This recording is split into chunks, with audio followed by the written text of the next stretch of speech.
En esta clase vamos a estudiar el teorema fundamental del cálculo. El teorema fundamental del cálculo es un resultado muy importante del cálculo diferencial e integral que nos va a permitir calcular integrales definidas utilizando primitivas. Eso va a facilitar enormemente el cálculo de las integrales definidas, ya que como vimos la clase pasada, calcular integrales definidas a partir de su definición es muy complicado o muy difícil, salvo que las funciones sean extremadamente simples. Entonces, antes de ver este teorema, quiero hacer una serie de observaciones que nos van a servir para entender mejor lo que vamos a hacer en lo que sigue eh, y para poder comprender o poder seguir mejor la demostración del teorema fundamental del cálculo. Entonces, las observaciones que voy a hacer son las siguientes. Lo primero, la variable de integración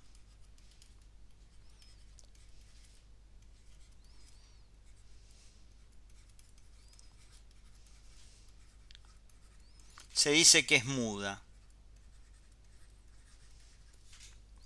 ¿Qué quiere decir que la variable de integración es muda? Quiere decir que no importa el nombre que le demos cuando escribimos la integral. ¿Eso qué está diciendo? Que por ejemplo, si escribimos la integral entre a y b de f de x, bueno, eso va a ser lo mismo que escribir la integral entre a y b de f de t. ¿Por qué? Porque la integral en el intervalo AB es un número asociado a la función y no importa el nombre que le demos a la variable de la función, sino que, como sabemos, en las funciones lo que importa es la relación que hay entre la variable y el valor que le corresponde a esa variable. Entonces, por ejemplo, la integral entre a y b de x cuadrado de x va a ser lo mismo que escribir la integral entre a y b de t cuadrado de t, y va a ser lo mismo que escribir la integral entre a y b, por ejemplo, de z cuadrado diferencial z. Acá lo que importa es qué expresión tiene la función en términos de la variable que estamos usando, no qué variable estamos usando. Bueno, algo similar ocurre, y esto es al margen, en las sumatorias, ¿no? Vamos a ponerlo así. Lo mismo ocurre en las sumatorias.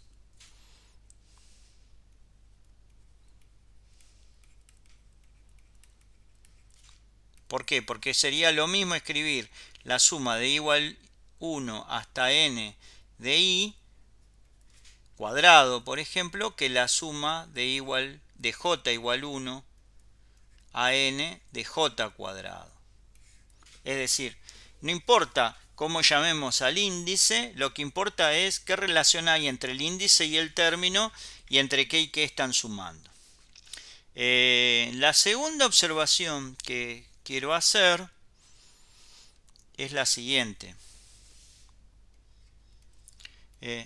Si A, B, C son reales, cualesquiera,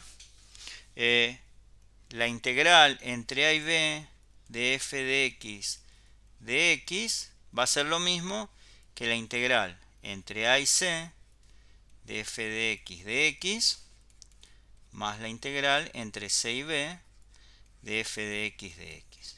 Bueno, ustedes me dirán, esta era una de las propiedades de la integral. Sí y no.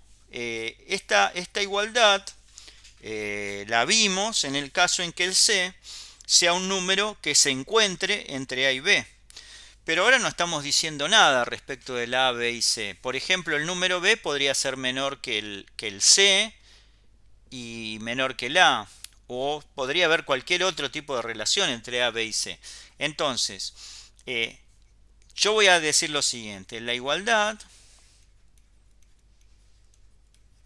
vale si A es menor o igual que C, menor o igual que B, por una propiedad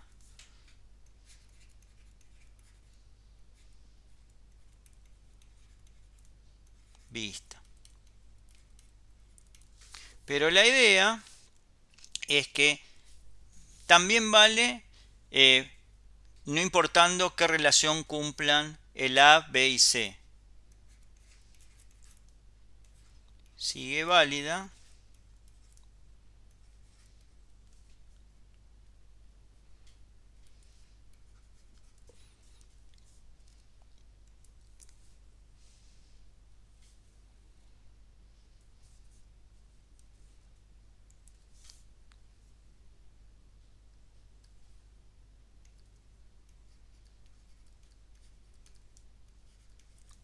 Para cualquier relación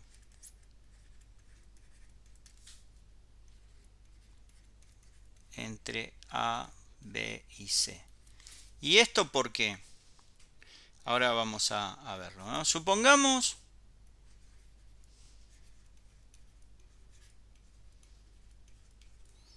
que, por ejemplo, el B es menor que el A y es menor que el C. O sea, supongamos que vamos a poner los menores iguales. Supongamos que se dé esta relación. Entonces, ¿qué podríamos escribir que sí sea válido? Y podríamos escribir, por ejemplo, que la relación entre B, que la integral entre B y C, ¿no? Entre B y C es igual a integral entre B y A más la integral entre A y C de f de x de x. Esa igualdad es por una propiedad, por la propiedad que mencionamos recién. Pero tengamos en cuenta lo siguiente, ¿no? La integral entre B y C la vamos a dejar como está. A ver, ¿qué queríamos? Entre A y B y... no, la integral entre B y C la podemos expresar como menos la integral entre C y B. ¿No? Porque si cambiamos el orden de los extremos de integración, hay que poner un menos delante de la integral. La integral entre B y A también le podemos escribir como menos la integral entre A y B. Y esta integral entre A y C la vamos a dejar como está. Entonces esta igualdad es válida porque consiste en aplicar la propiedad que dice que la integral, si en la integral cambiamos el orden de los extremos de integración, cambia el signo. Muy bien, entonces ahora lo que vamos a hacer es un pasaje de términos. Este menos la integral entre A y B lo vamos a pasar para el lado izquierdo, entonces nos va a quedar la integral entre A y B de f de x. Y el término menos la integral entre C y B lo vamos a pasar sumando para el lado derecho, y entonces nos va a quedar la integral entre A y C de f de x más la integral entre C y B de f de x, y entonces llegamos a la igualdad que estábamos buscando. Ahora sin que la relación entre A, C y B sea la que estaba en la propiedad de integrales de la clase pasada. Es decir, esta igualdad última que escribimos aquí es válida independientemente del orden en que se encuentren los números A, B y C. Bueno, la tercera observación que quiero hacerles es la siguiente. La clase pasada vimos que si f es continua en el intervalo AB, entonces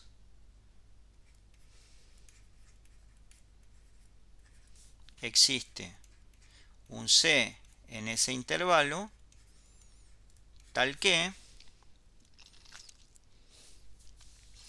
la integral entre A y B de f de x dividido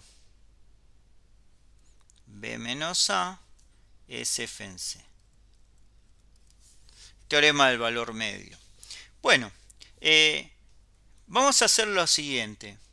Si yo escribo ahora la integral entre B y A, de f de x y divido por a menos b. O sea, integro entre b y a y divido por a menos b. O sea, hago el extremo superior menos el extremo inferior dividido el extremo superior menos el extremo inferior.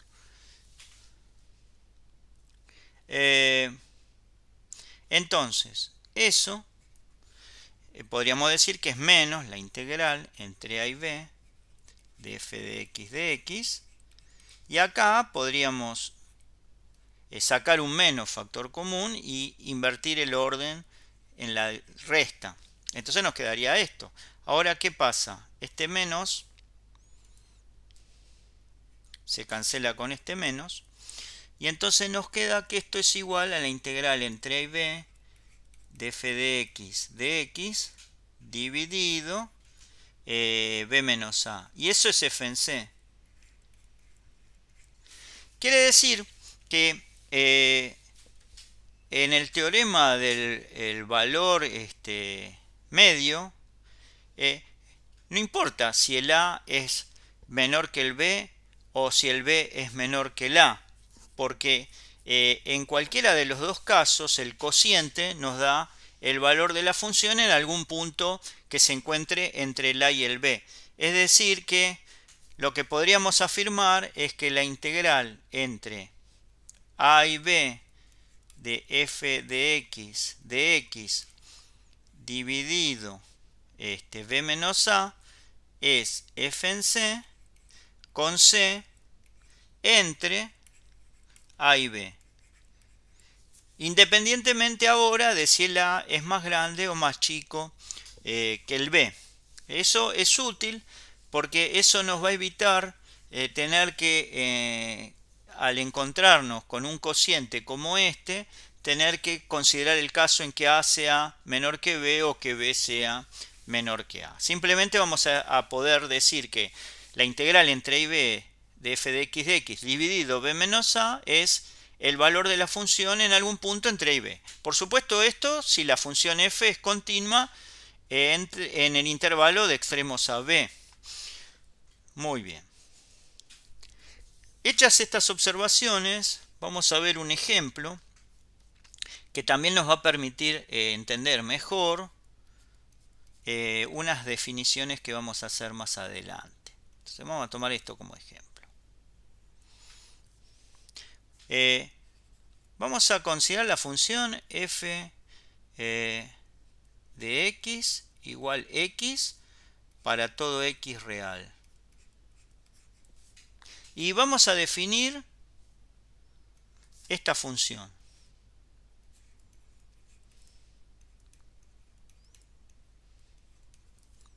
F mayúscula de x la voy a definir como integrar entre 0 y x f de t de t. ¿Y esto qué va a ser? Lo mismo que escribir la integral entre 0 y t de t diferencial t. Esto va a estar definido, perdón, entre 0 y t, no, entre 0 y x de t de t. Y esto va a estar definido para todo x real. Bueno, entonces definimos esta nueva función. Fíjense que lo que estamos haciendo es ¿cuánto vale f en un determinado valor x? Bueno, lo que nos dé la integral entre 0 y x de la función f minúscula, o es lo que lo mismo, integramos entre 0 y x t de t. Para entender un poquito mejor qué puede dar esto, vamos a hacer lo siguiente. Vamos a ver algunos valores particulares de esta función f. Uno muy sencillo, f en 0, que va a ser integrar entre 0 y 0 t diferencial t. Y eso, bueno, ahí no hay que hacer ninguna cuenta, eso da 0 porque la integral entre a y a de una función era 0. El siguiente valor, por ejemplo, podría ser calcular f en 1. Bueno, la integral de f en 1, por ejemplo, sería, el valor de f en 1 sería hacer la integral entre 0 y 1 de t diferencial t. Vamos a tener en cuenta el siguiente gráfico. Acá ponemos la variable t. Acá, por ejemplo, estaría el eje y la función que estamos integrando es f de x igual a x o lo mismo f de t igual t. Entonces, como estamos llamando t a la variable de integración, la variable que vamos a considerar para representar a la función es t. El gráfico de esta función es la recta que pasa por el origen y tiene pendiente 1. Este es el gráfico de f de t. Estamos tomando el valor 1 y estamos haciendo la integral entre 0 y 1. Entonces, como la función en el intervalo 0,1 es positiva, vimos que la integral es el área bajo la gráfica, o sea, el área de la región que estoy marcando en rojo. ¿Cuánto vale esa área? Bueno, fíjense que esto es un triángulo de base 1. Acá está 1, esta es la altura, entonces es 1 por 1 dividido 2, base por altura sobre 2, y eso es un medio. Quiere decir que esto da un medio, y entonces la función f en 1 da un medio.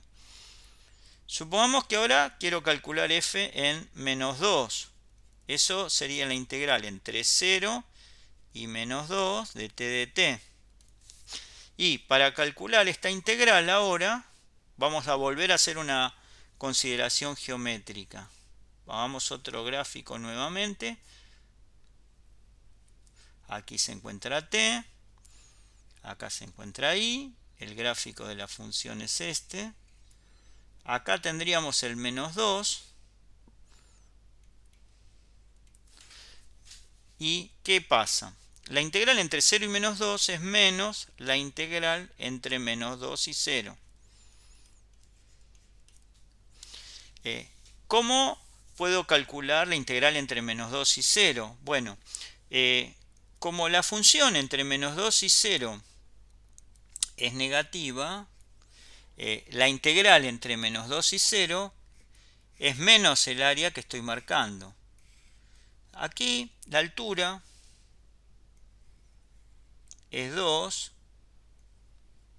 la base es 2, quiere decir que el área es base por altura dividido 2, 1. O sea que el área es 1. Pero la integral, en este caso, entre menos 2 y 0 de t diferencial t, es menos esa área porque la función está por debajo del eje. Con lo cual, esta integral daría menos 1. Y entonces, en este caso, lo que aparece aquí es menos 1. Quiere decir que f en menos 2 en este caso sería 1. Bueno, así hemos calculado algunos valores particulares. Ahora vamos a calcular f de x con un x cualquiera.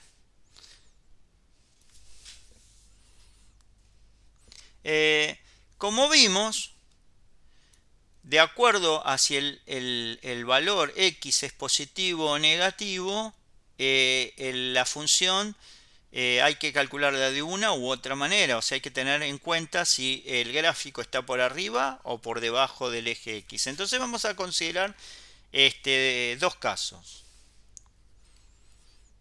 El caso en que x sea mayor o igual a 0. El caso x igual a 0 da 0, pero igualmente lo podemos contemplar dentro de esto. Entonces, ¿qué pasa ahí?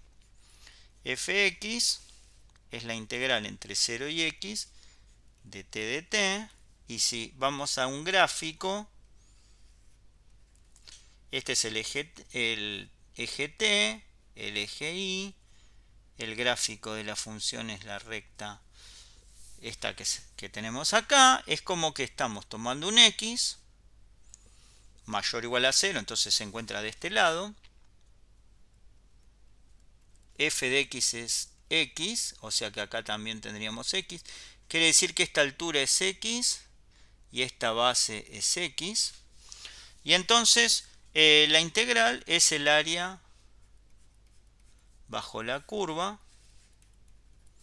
El área esta, ¿cuánto es? Es la base x por la altura x dividido 2, o sea que es x cuadrado dividido 2. Y la integral es directamente esa área. Quiere decir que esto da, en este caso, x cuadrado dividido 2.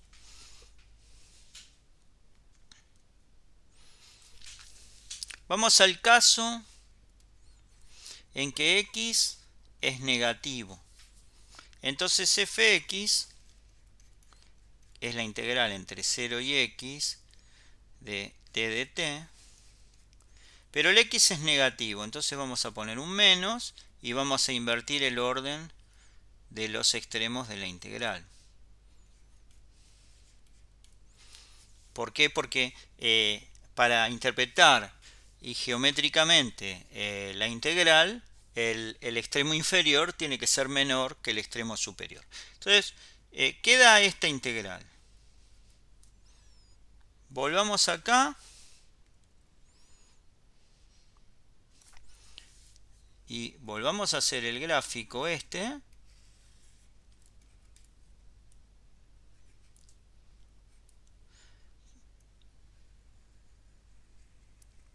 Pero ahora tengamos en cuenta que nuestro x se encuentra a la izquierda del 0.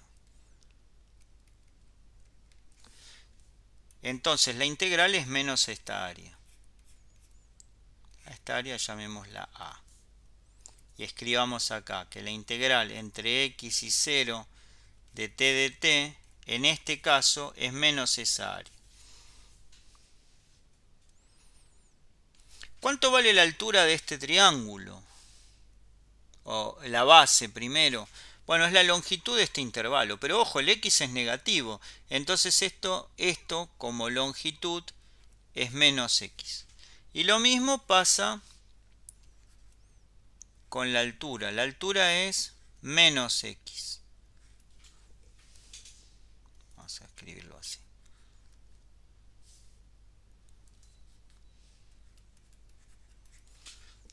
Y entonces el área es la base menos x por la altura menos x dividido 2, y eso da x cuadrado sobre 2. Quiere decir que esta integral es menos x cuadrado sobre 2, porque es menos el área. Pero aquí tenemos menos la integral, entonces esto es menos x cuadrado sobre 2, que da x cuadrado sobre 2. Quiere decir que f de x también da x cuadrado sobre 2 cuando el x es negativo. Quiere decir que ahora lo que tenemos es que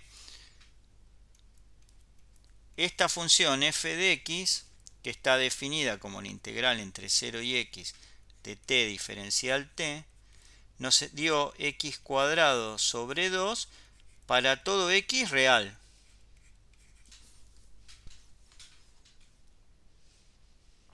Y entonces, fíjense qué cosa interesante ocurre ahora.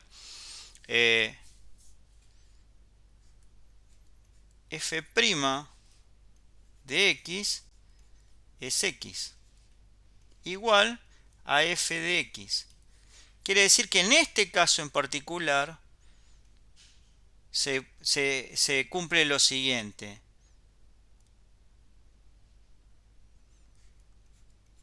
F de x, que podemos pensar que era la integral entre 0 y x de f de t de t, y f' en x nos dio la función que integramos en x. Por supuesto que esto para la función f de x igual x. Quiere decir que si definimos la función f de x como la integral entre 0 y x de f minúscula de t, la derivada en este caso nos dio la función que aparece en el integrando evaluada en x. Bueno, Eso que ocurrió en este caso particular va a ocurrir siempre, eh, por supuesto, siempre y cuando la función que estemos integrando, o sea, que aparezca en el integrando, sea una función continua. Y eso es lo que va a decir el teorema fundamental del cálculo, por lo menos en una de las versiones que vamos a ver. Entonces, vamos a enunciar el teorema fundamental del cálculo.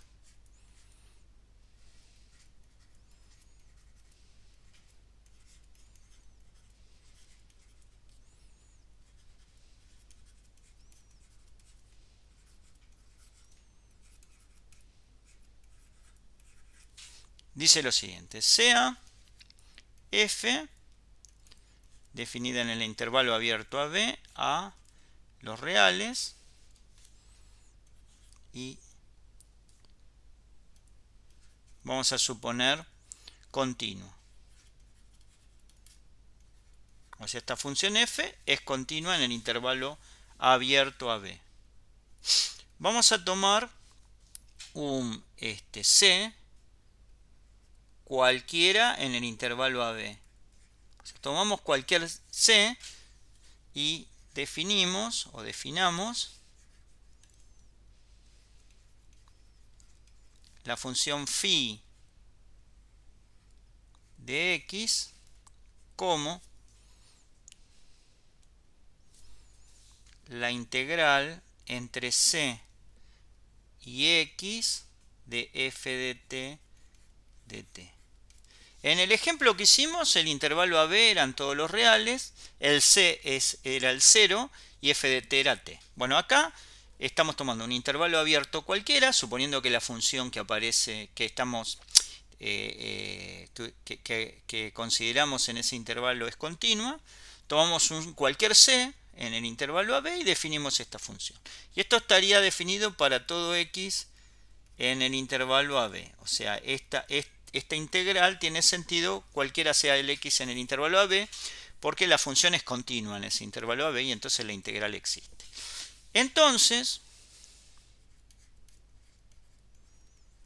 lo que vamos a demostrar es que la derivada de esta función en x es f en x, que es lo que habíamos visto en el caso particular que vimos recién. Vamos a hacer la demostración de este resultado.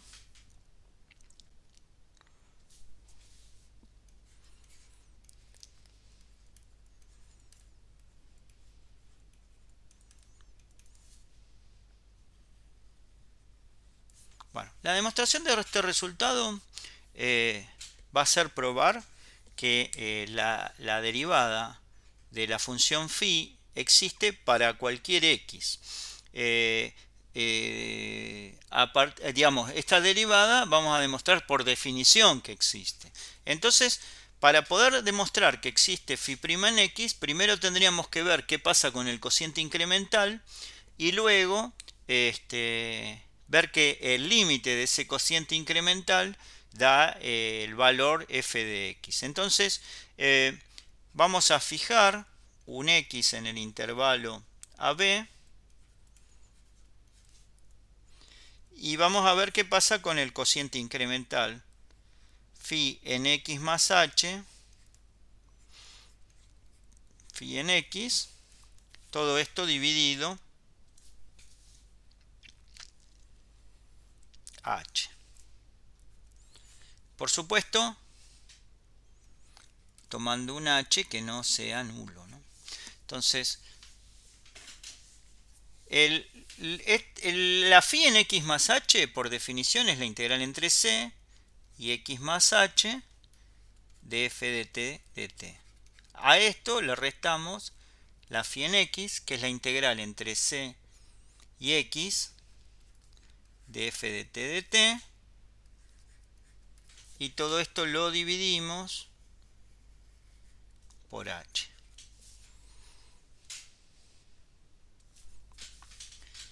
Esto es igual.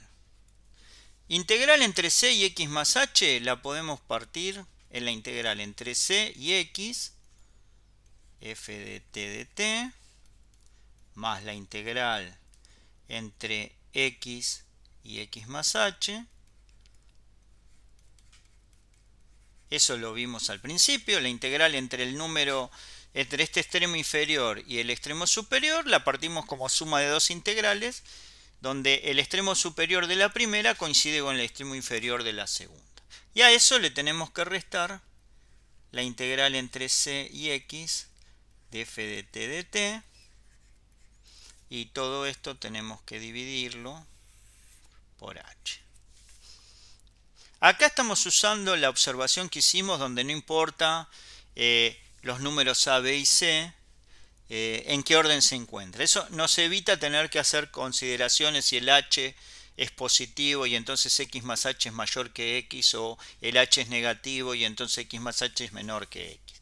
Fíjense que acá este término se cancela con este término y entonces el cociente incremental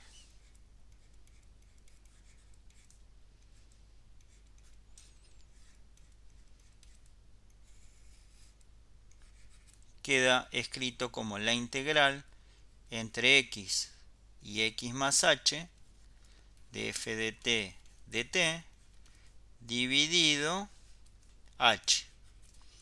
Pero esto a su vez lo podemos pensar como la integral de entre x y x más h, f de t de t, dividido x más h restado x. Con lo cual nos queda la integral entre el extremo x y el extremo de x más h dividido la diferencia de extremos. Eso es, por el teorema del valor medio para integrales, el valor de f en algún punto que se encuentra entre x más h y x.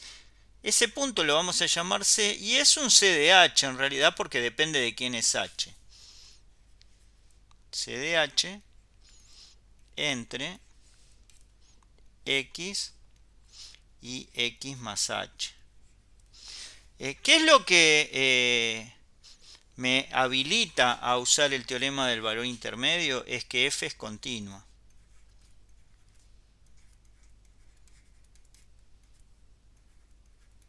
O sea, acá estamos usando que la función f es continua para poder decir eso. ¿Por qué puse c de h y no c? Porque este punto c que se encuentra entre x y x más h, por ejemplo, si este es x y este es x más h, suponiendo por ejemplo que el h es positivo, el punto c se encuentra entre estos dos, pero va a depender del h. ¿Por qué? Porque si tomamos un h diferente, por ejemplo un h asterisco, el punto que va a corresponder va a ser distinto en ese intervalo y entonces ese va a depender del h asterisco, ¿no? No va a ser el mismo c para un h que para otro. Entonces tenemos esto que está acá y lo importante es que el c de h se encuentra entre x y x más h. Entonces ahora ya estamos en condiciones de calcular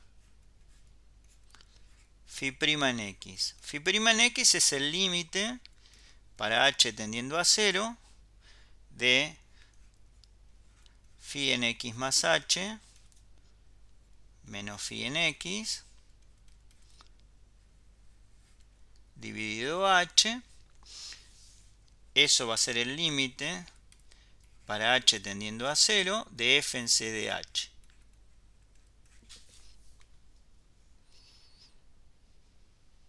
Y ahora viene la siguiente observación. Como c de h se encuentra entre x y x más h,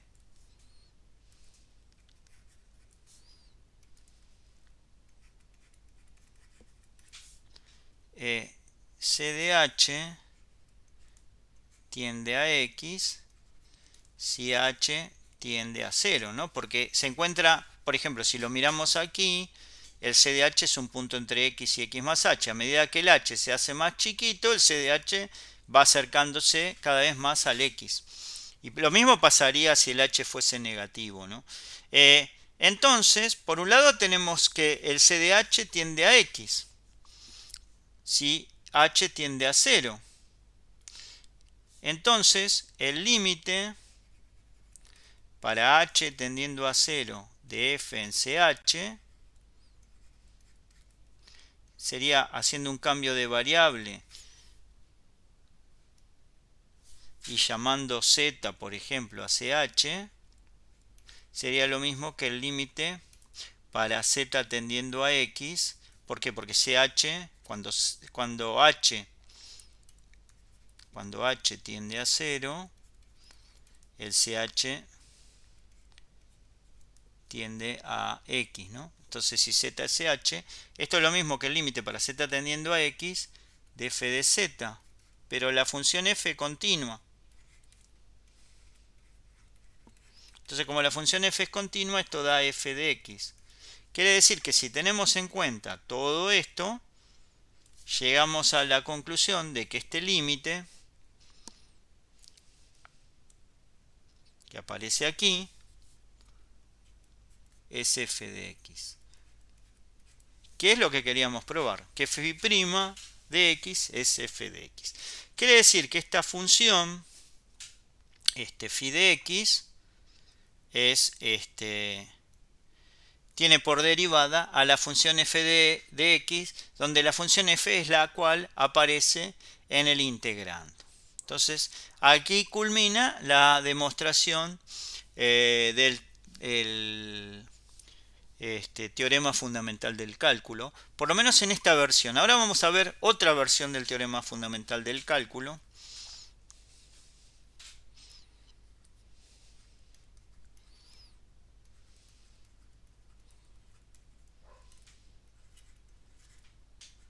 Lo vamos a abreviar así, teorema fundamental del cálculo.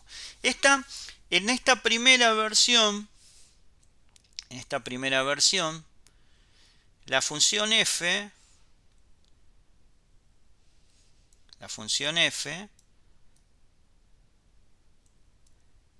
que es la que aparece acá, está definida en un intervalo abierto. Y tomamos un c en el intervalo abierto y definimos phi de x como la integral entre c y x. En la versión que vamos a ver ahora, la función f va a estar definida en un intervalo cerrado,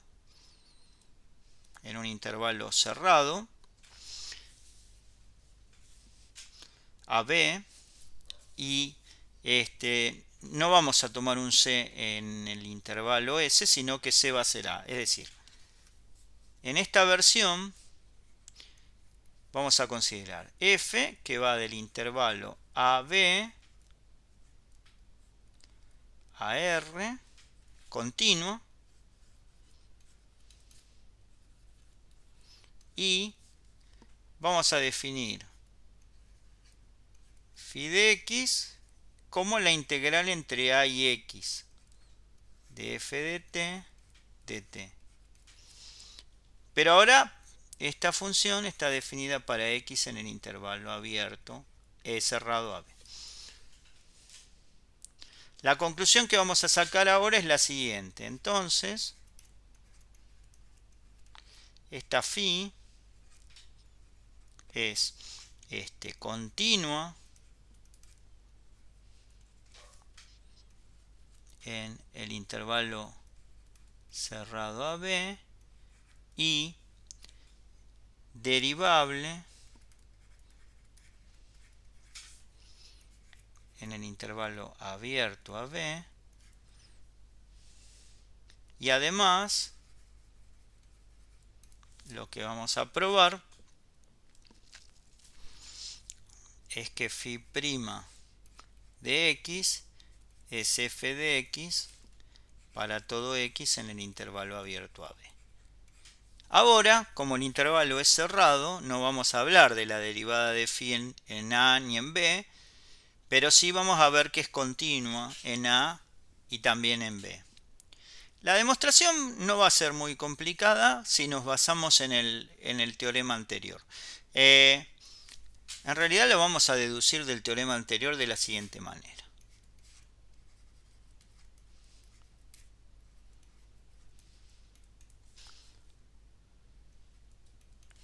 F es continua en el intervalo cerrado a B. Quiere decir que esta F podríamos pensar que tiene un gráfico como el que voy a poner ahora.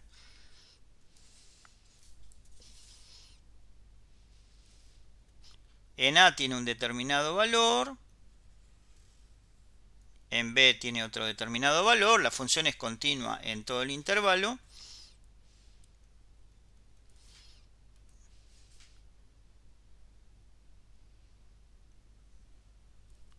Aquí está la FA y aquí está la FB. Bueno, lo que vamos a hacer es prolongarla a todos los reales. ¿Cómo? Para los x mayores que b tomamos constante fb y para los x menores que a tomamos constante fa. Es decir, prolongamos la f fuera del intervalo AB, tomando una nueva función que la voy a llamar f asterisco de x. Va a ser f en a si x es menor que a, lo que ya valía si el x está entre a y b, y f en b si x es mayor que b. Entonces tenemos esta función ahora que está definida para todos los reales. Bueno, esta función f asterisco es continua en R.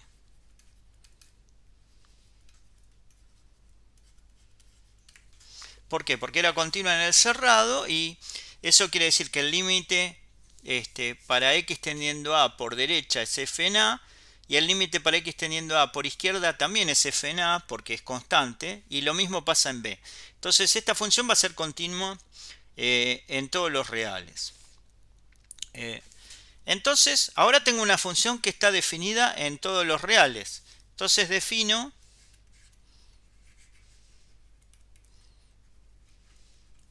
phi, vamos a llamarla phi asterisco de x, como la integral entre a y x de esta función f asterisco de t de t. Y ahora esta función, que consiste en integrar entre a y x la función f asterisco, está definida para todo x real.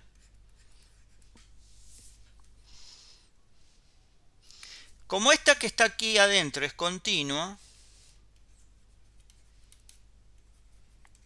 podemos aplicar el teorema anterior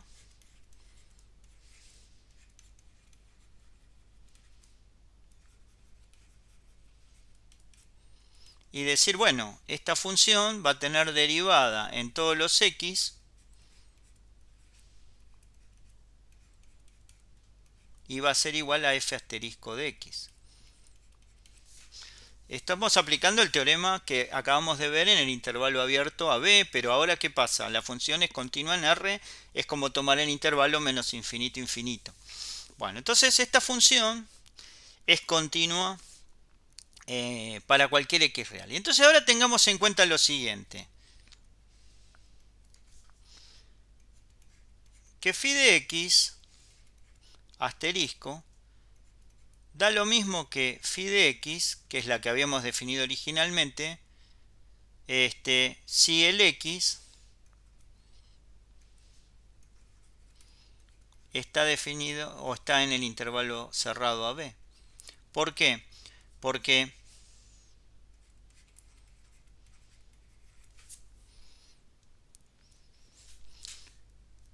phi asterisco en x, para un x en esta condición, es la integral entre a y x de f asterisco de t de t, pero la función f asterisco de t entre a y x con un x entre a y b da lo mismo que la función f de t.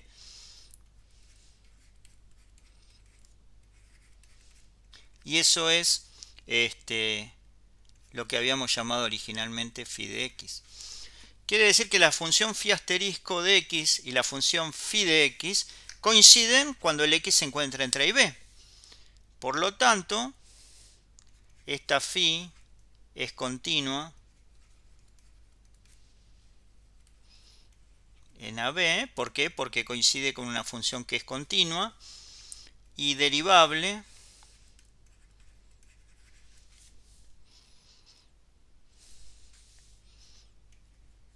en AB. Además, la derivada de esta phi de x es la derivada de la phi asterisco en x. Eso es f asterisco en x, pero f asterisco en x es lo mismo que f de x. Y eso es para todo x en el intervalo AB. Con lo cual se cumple la tesis del teorema.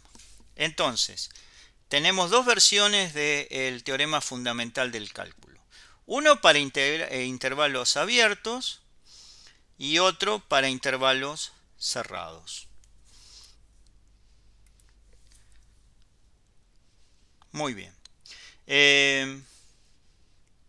Vamos a sacar una serie de corolarios.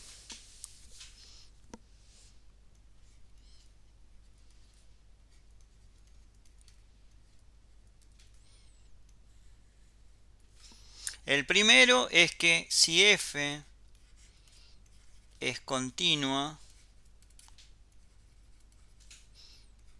en un intervalo i que es de la forma AB o i que es de la forma AB cerrado, entonces existe una f de i en R que es primitiva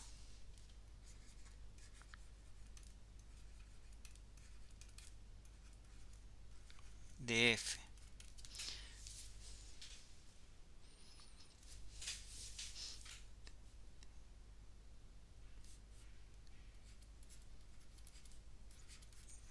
Tal función f puede tomarse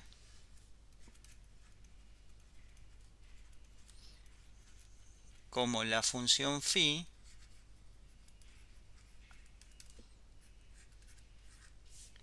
definida en el teorema fundamental del cálculo. O sea, si nos fijamos en la función phi definida en el teorema fundamental del cálculo, tanto en la versión para intervalos abiertos como en la versión para intervalos cerrados, esa función phi va a ser una primitiva de la función f minúscula, porque cumple las condiciones que le pedimos a una función para que sea primitiva de otra, que es ser, en el caso del intervalo abierto, que su derivada de la función f minúscula, y en el caso del intervalo cerrado, que la función sea continua y derivada dentro del intervalo nos dé la función f minúscula. Y las funciones phi que definimos en las dos versiones del teorema fundamental del cálculo cumplen esas condiciones. Entonces, el primer corolario es que toda función que es continua en un intervalo, ya sea abierto o cerrado, admite una primitiva. El segundo corolario es el siguiente, es lo que se llama la regla de Barrow.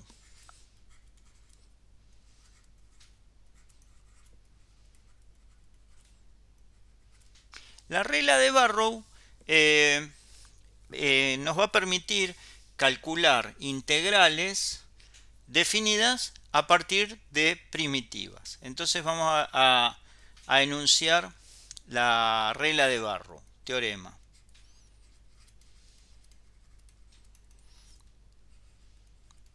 Sea f del intervalo AB a R continuo y sea f mayúscula del intervalo AB a R una primitiva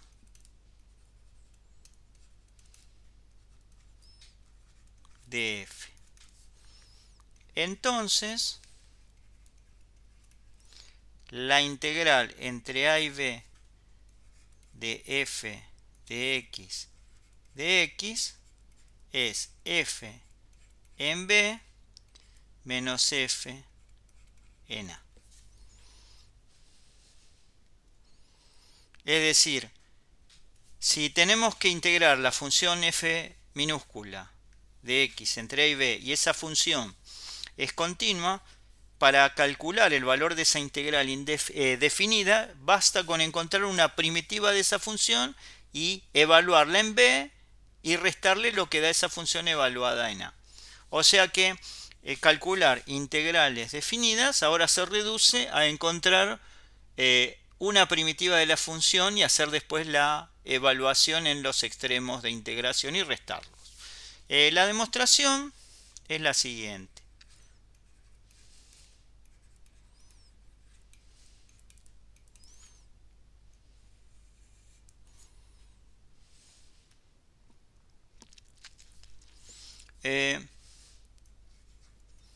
Vamos a llamar phi de x a la función integral entre a y x de f de t de t.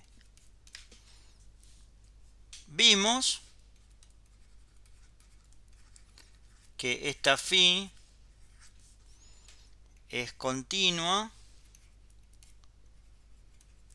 en el intervalo cerrado a b y que su derivada es f de x para todo x en el intervalo abierto a b. Eso lo que nos habilita es a decir, como ya lo habíamos mencionado también antes, que esta phi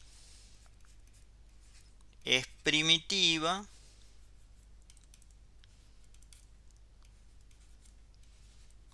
de la f minúscula en el intervalo cerrado AB. Bueno.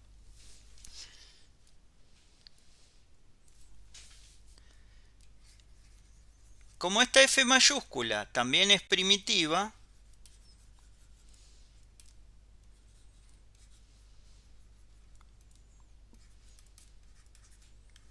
de esta f minúscula, la diferencia o la relación que hay entre esta phi y esta f es que la phi de x es la f de x más alguna constante k.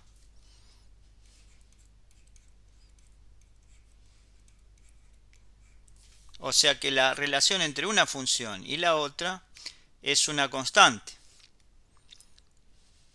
Ahora bien,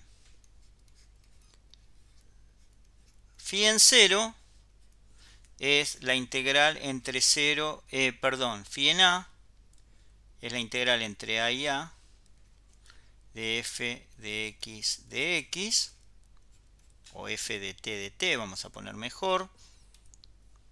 El x se lo reservamos a la variable de la phi. Entonces es la integral entre a y a de f de t, pero eso es 0. Eso implica que 0 es phi de a, eso es f en a más k, ¿no? Por la relación esta que tenemos acá arriba. Pero entonces el k es menos f en a, ¿no? Pasando para este lado y teniendo en cuenta que del lado izquierdo nos da 0, el k es menos f en a. Por lo tanto, la función phi de x, ¿qué es? Es f de x menos f en a.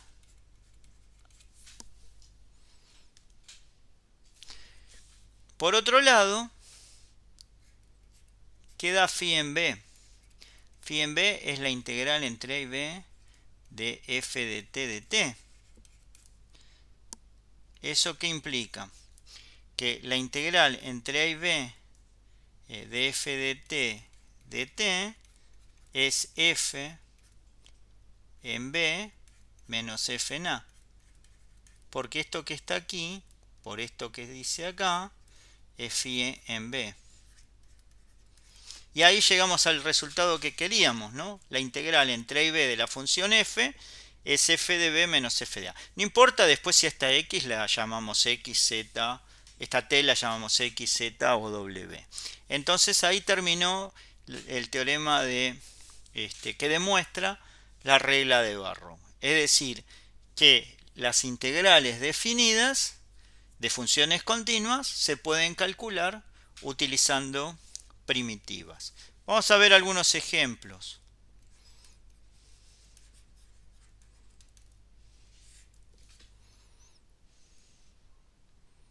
Por ejemplo, si yo quisiera calcular la integral entre 0 y 1 de x cuadrado diferencial x, bueno, tendríamos que buscar una primitiva de x cuadrado y evaluarla en 1 y restarle la evaluación en 0. ¿Quién es una primitiva de x cuadrado? Una primitiva de x cuadrado es f de x, vamos a llamarla x cubo sobre 3. Esta es primitiva de x cuadrado. Quiere decir entonces que esto sería f en 1 menos f en 0, que es 1 al cubo sobre 3 menos 0 al cubo sobre 3, y eso da 1/3. Como esto es un poco engorroso, lo que acabo de hacer, hay una notación que ayuda a escribir esto en forma más sencilla. Entonces vamos a usar esta notación. F en b menos f en a se lo va a anotar así, f en x, y acá vamos a poner una rayita a b. O sea que este símbolo f de x raya a b simboliza fb menos f en a. Y entonces eso facilita, por ejemplo, escribir esto. ¿Quién es una primitiva de x cuadrado? Acabamos de decir que era x cubo sobre 3. Bueno, ¿qué nos va a dar la integral entre 0 y 1 de x cuadrado de x? Esta primitiva que encontramos evaluada entre 0 y 1. Entonces directamente escribimos aquí la primitiva y luego ponemos la rayita indicando entre qué y qué la vamos a evaluar. Y entonces ahí va a ser mucho más fácil la escritura de las cosas. O sea, no tendríamos que escribir la primitiva aparte y después hacer la evaluación. Entonces fíjense que esto facilita todo, porque si ahora por ejemplo queremos hacer la integral entre 0 y 2pi del seno de x, bueno, ¿quién es una primitiva de seno menos coseno? Tomamos una primitiva del seno, no todas las posibles. Por ejemplo, menos coseno. Y eso lo evaluamos entre 0 y 2pi. Entonces esto, ¿qué va a ser? Va a ser menos coseno evaluado en 2pi menos coseno evaluado en 0. O sea, la función en un extremo menos la función en el otro extremo. ¿Y esto qué es? El coseno de 2pi es 1. Entonces esto es menos 1. Menos 1. Y eso queda 0. Quiere decir que la integral entre 0 y 2pi del seno de x es 0, cosa que por otro lado ya sabíamos, porque geométricamente nos habíamos dado cuenta de esto. Bueno, eso es todo por hoy.